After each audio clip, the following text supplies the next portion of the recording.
그리스도인은요, 산속에 들어가서 수행하는 수도사가 아니고요, 하나님을 미워하고 대적하고 또한 우리를 욕하는 사람들이 가득한 세상 속에서 하나님을 섬기며 살아가는 자들입니다. 세상 속에 살아가지만 세상의 모든 사람들이 이야기하는 원리를 따라 살지 않고 오직 하나님의 말씀 따라 순종하며 살아가는 사람이 바로 그리스도인이며 바로 자기의 주인 되신 하나님 되심을 증거하며 살아가는 자라고 이야기하고 있습니다. 오늘 본문의 전체적인 주제가 바로 그것입니다. 내가 그리스도인이고 하나님의 말씀 따라 살아가는 자라고 이야기한다면 과연 어떻게 살아가야 하는가? 세상 속에서 어떻게 말씀을 순종하며 살아가는가? 그것에 대한 바른 지침과 안내가 되어지는 것이 오늘 본문의 내용입니다. 오늘 본문의 말씀을 통하여서 세상 속에서 하나님의 모든 말씀을 순종하는 우리의 삶이 이어지길 간절히 소망합니다. 첫 번째로는요, 하나님께서 우리가 그렇게 살아갈 수 있는 보증이 되신다라고 이야기합니다. 121절부터 122절은 박해에서 건져달라 기도하고 있습니다. 121절에는 박해하는 자들에게 나를 넘기지 말아달라 기도하고 있고 122절은 교만한 자들이 나를 박해하지 못하도록 도와달라고 기도하고 있습니다. 그러면서 시인이 원하는 것은 바로 정의와 공의였습니다. 박해하는 자들과 또 교만한 자들, 지난 새벽에 말씀을 드린 대로 이들은 소수가 아니라 다수입니다.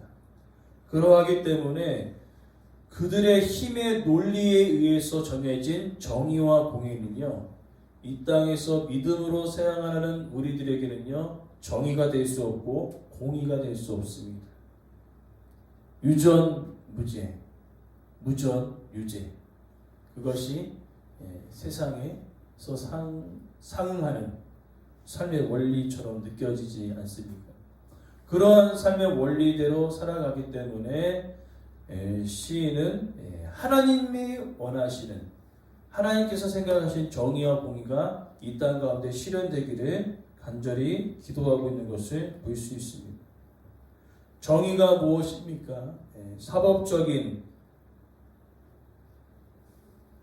재판장에서 선포되어지는 결정과 판결을 가리키는 것이 정의인데, 이 정의가 사라지면 어떻게 됩니까?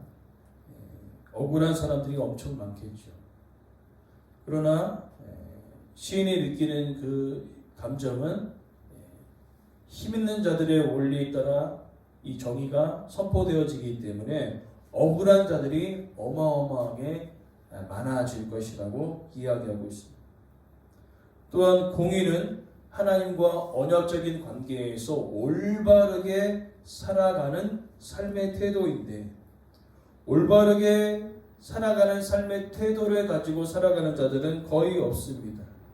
하나님과의 관계 속에서 살아가는 것이 아니라 자신이 법이 되어지는, 힘 있는 자들이 법이 되어지는 것입니다. 그렇기 때문에 억울한 사람들이 엄청 많고요, 힘 있는 자들이 설치는 그런 세상이 만연하고 있는 삶 속에서 시인은 살아가고 있기 때문에 자신만 어려워하는 것이 아니라 세상 속에 그리스도인으로 살아가는 자들은 다 이렇게 억울하고 힘든 일을 경험하게 될 것이다 라고 이야기하고 있는 것이죠. 마찬가지로 오늘도 마찬가지입니다. 힘의 원리대로 정의와 공의가 세워지는 나라들이 얼마나 많습니까? 그러한 순간에서도 우리가 하나님의 공의와 정의가 온전히 세워지도록 우리는 기도해야 될 줄 믿습니다. 그러면서 그렇게 기도하는 이유는요, 자신의 신분이 주의 종이라는 것이죠. 나의 주인 되신 그 하나님. 특별히 오늘 본문 122절은 특별한 게 제가 말씀을 생각하는 단어가 8가지가 있다고 했는데 여기는 그 말씀이라는 단어가 하나도 나타나지 않고 있습니다. 그러나 중요한 것은 보증이라는 단어가 있습니다. 보증. 쉽지 않죠, 이 보증. 인생 가운데 이 보증을 잘못 썼다가 패가망신한 사람들이 너무나 많기 때문에 시인은 하나님께 아주 어려운 부탁을 하고 있습니다. 보증이 되어 주십시오. 이 말은 이런 말로 해석되어집니다. 내가 지금 박해를 당한다면은 하나님이 대신 박해를 당해주세요. 라는 그런 의미라는 것이죠. 누가 이렇게 대담하게 하나님께 요청할 수 있습니까? 그것은 바로 주의 종이라는 신분을 확실하게 인식했을 때 가능한 거죠. 종이 억울함을 당할 때에 주인이 대신 그 억울함을 풀어준다는 그 의미가 오늘 본문 보증이라는 단어가 있습니다. 그러기에 하나님께서 우리의 보증이 되어주시기에 우리에게는 그것이 너무나 큰 복임을 우리는 기억하라는 것이죠. 그러면서 이어지는 내용은요. 그렇게 보증이 되어주신 그 하나님, 그 하나님을 우리는 어떻게 생각할 수 있습니까? 123절에 나의 눈이 주의 구원과 의로운 말씀을 사모하기에 피곤합니다. 여기 피곤하다는 그 의미는요. 실제적으로 세상 속에 살아갈 때 하나님의 말씀대로 살아가는 것이 피곤합니다 라고 이야기하는 것이 아닙니다. 이것은 피곤한 그 의미가 정말 피곤하다는 의미가 아니라 눈을 하나님께 고정하겠다는 그 의미거든요. 어떠한 순간에도 나의 눈은 하나님께 고정하여 살아가겠습니다. 하나님만을 바라보겠습니다 라는 표현을 쓰고 있는 것이죠. 그렇지 않습니까? 하나님께서 나의 보증이 되어주시는데 정의와 공의가 사라지는 그 세상 가운데 세상을 바라보면 답이 없잖아요. 그러니까 나에게 보증이 되어주시는 그 하나님만을 내가 바라보겠습니다 하고 고백하고 있는 것입니다. 그러면서 느끼는 그 감정은 내가 하나님을 바라보고 살아가지만은 여전히 힘의 논리로 세상을 살아가는 사람들을 내가 만날 때 쉽지 않습니다. 그렇기 때문에 124절, 125절의 말씀은 하나님의 말씀을 내가 깨닫고 그 깨달은 말씀대로 살아가도록 은혜를 더하여 달라고 기도하고 있는 것이지. 주의 윤례를 가르치시고 주의 증거들을 알게 하옵소서. 특별히 여기 알게 하여 달라는 그 의미는 경험적인 지식이지요.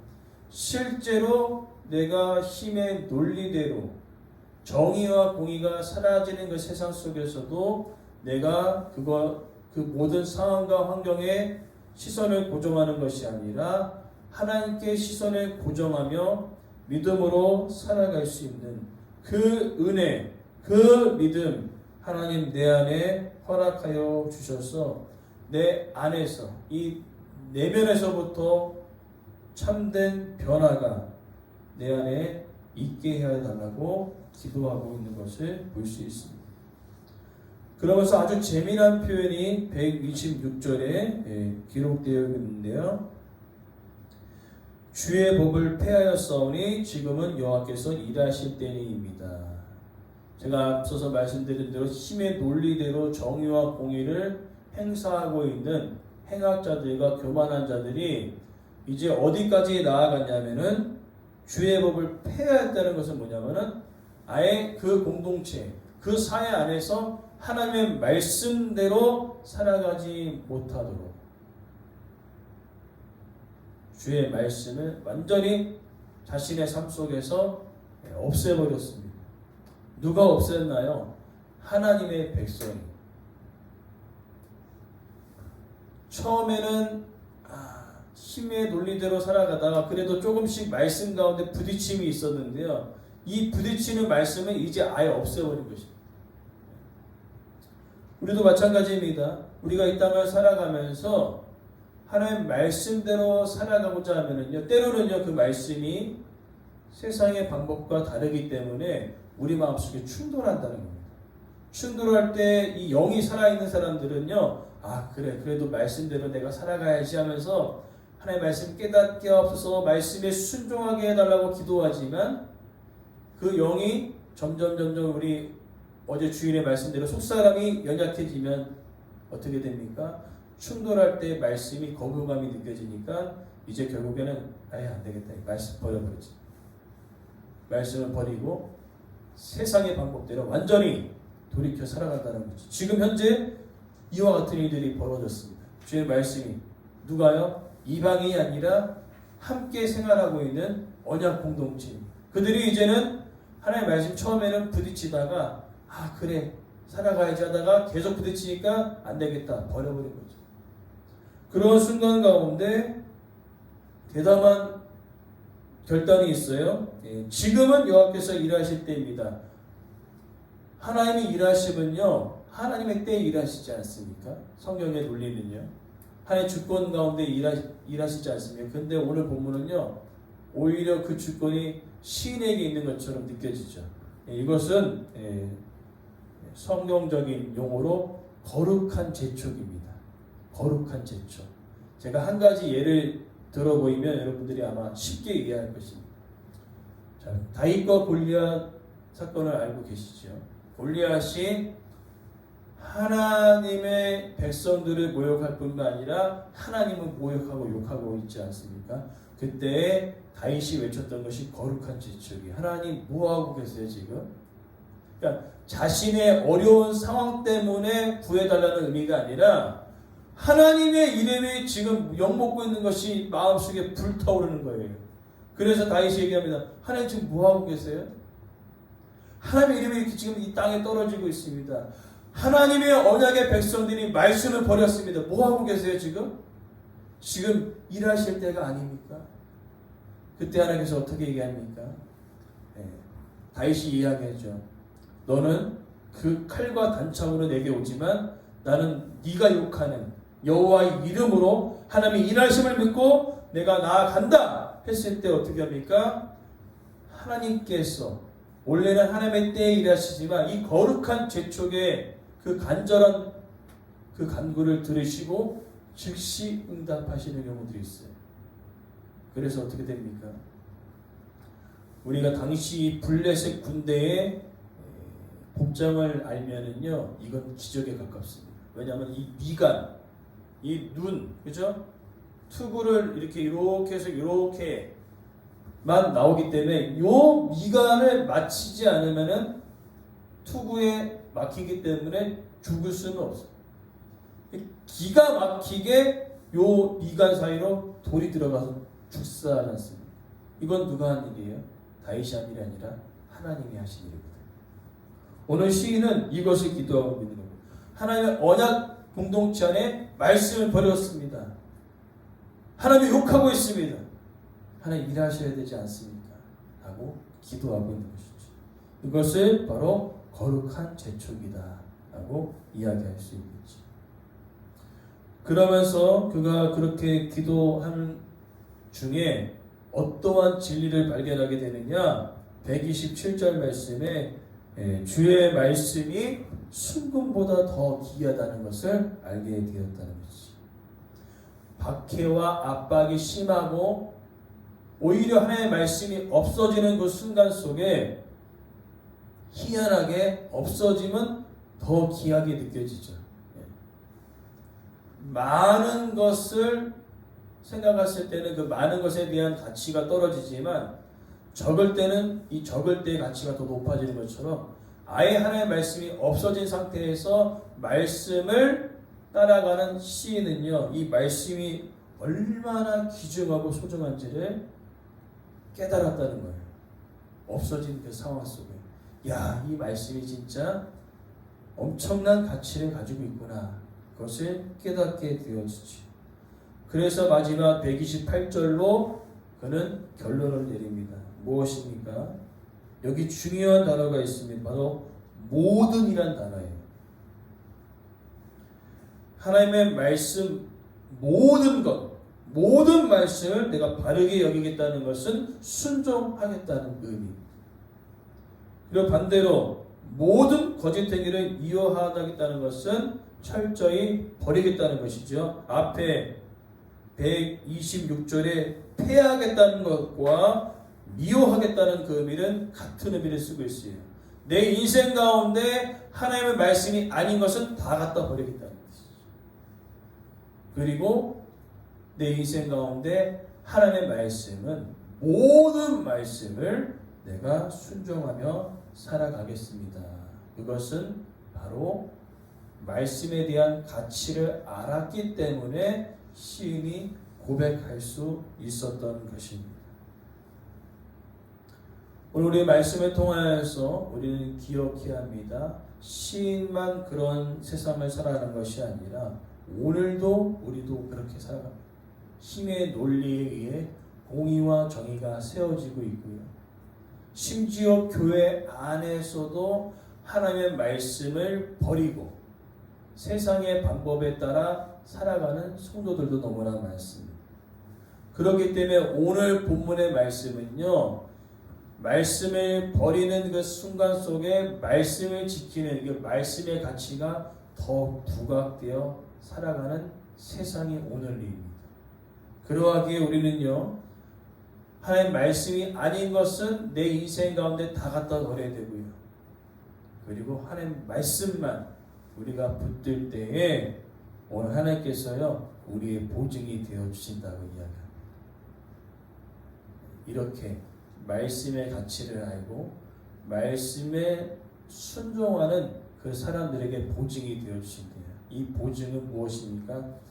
어렵고 힘든 그 순간 속에 내가 너와 함께 할 것이다. 내가 너의 필요를 채울 것이다. 내가 너의 모든 어려움을 알고 있다. 그리고 지금 순간순간 그 어려움을 호소할 때에 내가 나의 때에 일하겠다. 그 의미가 바로 보증이라는 단어에 다 담겨 있다는 것이죠.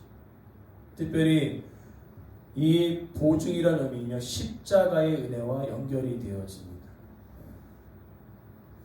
하나님 예수님께서 이야기하시죠. 내가 너의 보증이 되어줄게. 하나님과 우리 사이에 원수처럼 지내게 되었습니다. 죄가 들어와서. 그러나 나를 믿게 되어지면은 내가 보증이 되어준다는. 너는 하나님의 자녀라는 거죠.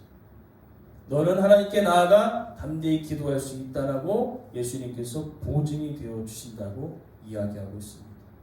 그러하기에 오늘 마지막 결론은 우리가 말씀을 순종할 때 모든 말씀을 순종하고, 특별히 말씀이 아닌 것은 모두가 내 안에서 버릴 수 있는 그 믿음의 담대함이 우리 안에 날마다 있기를 간절히 소망합니다.